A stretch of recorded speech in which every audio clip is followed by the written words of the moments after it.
Hi, I'm Lindsay Keeley with PAWsitive Choices, and in this video, we're going to be talking about another way that you can help children transition with whatever transition it is, if it's going from distance learning to in-person learning again with all of the COVID restrictions, whether you're going and you're moving to a different city or there's some family dynamic changes.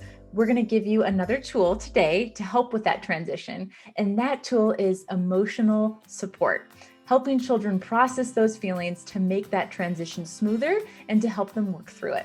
Before we get into this tip, we are so excited to announce that we just launched a podcast called the PAWsitive Choices Podcast. So you can hop over to Apple Podcasts, go over to Spotify, make sure to check it out and subscribe or follow. That way you're notified of whenever a new show lands. So make sure to check it out. Moving on to what our tip is for today. Now, last week in our tip, we talked about the importance of transitioning with calming breaths. That is so important, because essentially, if the brain is all mixed up, if it's frustrated, if it's overwhelmed with big feelings, breathing is the first thing that you can do to get that critical thinking part of the brain back online. So breathing, huge. Secondly, the second tip that's really important is to help children with their emotions. And there are three things you can do with that. Number one is you can connect with them. And as you connect with them, we call this narrating. So number one is narrate. And that means that you are telling them what's going on. You're the narrator for their feelings. So let's say you could apply this with having a boundary. Maybe a child really wants to bring their favorite toy to school, but they're not allowed to bring toys, especially now. And they're really mad because they don't get to do that. So you would say, you can narrate for them, which means you're telling them what's happening. Oh man, you're really upset. You want to bring that toy because it's your favorite, but that's not something you can do. I know that's upsetting when we can't do things like that. I'm going to help you. Would you like to put the toy back onto the shelf or in the box? If the child does not make one of those choices, okay, I'm going to help you by taking the toy and putting it on this shelf. So it's important to not just validate the emotions or not just express what they are, but you can narrate the emotion, and at the same time you can enforce and you can communicate a boundary. So number one is to narrate. You're saying what's going on. You're helping them make sense, and you're describing what you think is happening. You can also, in this narration process, you can say, it seems like you're upset and you're sad about the fact that you don't get to play on the playground, or that the fact that today at school it looked really different than you're used to.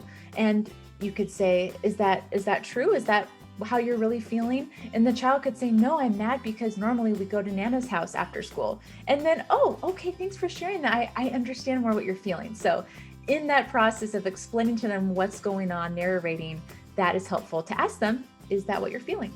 So after narrating, our second tip for this strategy is to validate, helping them understand it is okay to feel that way. It is okay and it's normal to have that emotion. No emotion's bad.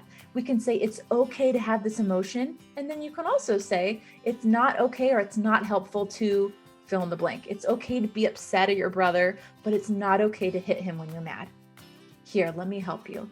Here, let's do this alternative way to help your brain feel better. So helping them and telling them that emotion's valid. There are a lot of emotions as adults we're experiencing a lot in this challenging season with COVID and all the different things that have happened in 2020 and now in 2021. We're experiencing this. And even though we might not think that our children are fully aware of the stressors and the anxiety that is present, they are really perceptive. So they can even see from our body language, from our posture, even if we're trying to put on a happy face, children they have like a special sixth sense. They can pick up on it. And so it's important for us to validate. I mean, even they're having these big emotions too. And so we can say, I know, man, that I felt that way before too. I get really upset when my schedule changes, when I really want to have a meeting with the people in my office, but now we have to do it over the computer. That's hard for me.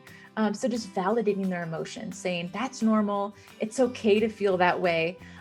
That's something that adults feel too. So narrate, validate, and number three is to collaborate. Now, collaboration is where you insert the important piece of information that helps them process that emotion or that circumstance. But it's important that we don't just give them that head knowledge before they're ready. So if a child is so overwhelmed and upset because they couldn't play with their friends on the playground like they're used to playing, they can't pass the ball back and forth or do different things that they're used to. So it is important to collaborate and give them the rationale. Oh, at school things look differently now because everyone's trying to keep all the children healthier, and this is what they're doing. Or we can't put your bunk bed in our new house on this side of the room, even though that's where you wanted it. That's where you had it in our last house. We can't put it on this side of the room because there's a window. We don't want to block that.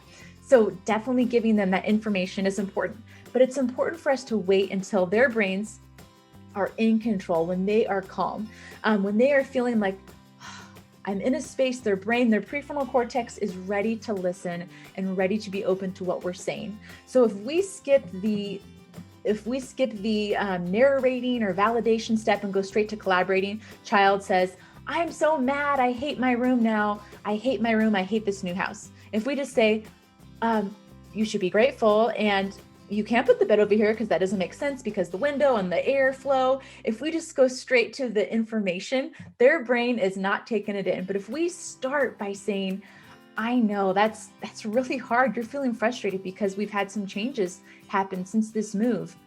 You're narrating, you're validating by saying, I felt that way in different ways too. That's normal and it's okay to feel that way.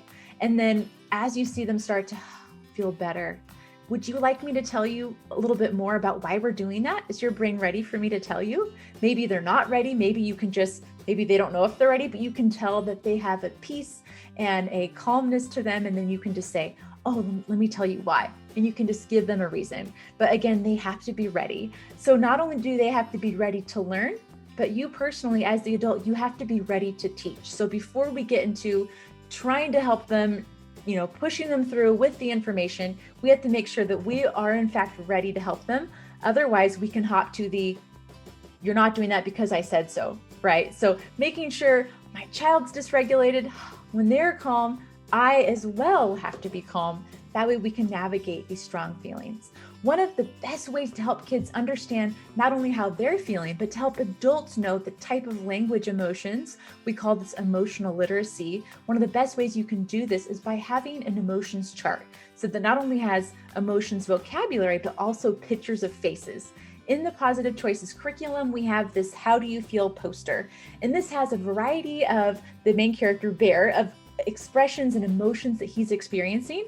And it also has a variety of words that can capture different levels or different aspects of a feeling. So for instance, with the mad picture, you could say mad, angry, a higher level maybe, and then frustrated. Like you might not be really angry that your bed's on this side, but you could, you're frustrated. That's just kind of upsetting to you.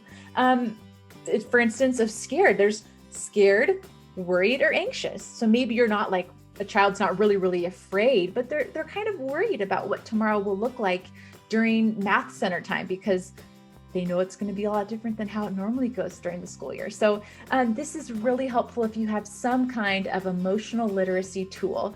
If you have PAWsitive Choices, this is a part of it. And if you want to watch a video that dives into emotions, there's actually a read aloud from the chapter of the book. We're going to put that link in the description below. Also, you can check it out on YouTube. So that's something that you can watch and you can actually show that with your child, and that's going to give them some of that emotion language. So we are so glad that you joined us for this video as we explored the way of helping connect with children about emotions as a way to help with transitions. Not only is it going to help with transitions, but it's also going to connect you. It's going to build up that relationship that you have with your child so they know we are on the same team. My family member, my mom, dad, grandma, grandpa, or teacher, they get me. What I'm experiencing inside, we talk about an internal reality and an internal experience. What I'm experiencing is matching that of the other people around me. They get where I'm coming from. I feel felt. And then when a child feels like they're on the same team, when they feel like they feel felt, then they can take that big breath and they can move forward because their brain feels ready to go, ready to process what's really going on. If you are interested, if you like to listen to podcasts, this is going to be great because we take these tips and strategies, we dive deeper into them, and then we also provide more examples. So maybe you have a teenager. What would this look like if you're working with a teenager?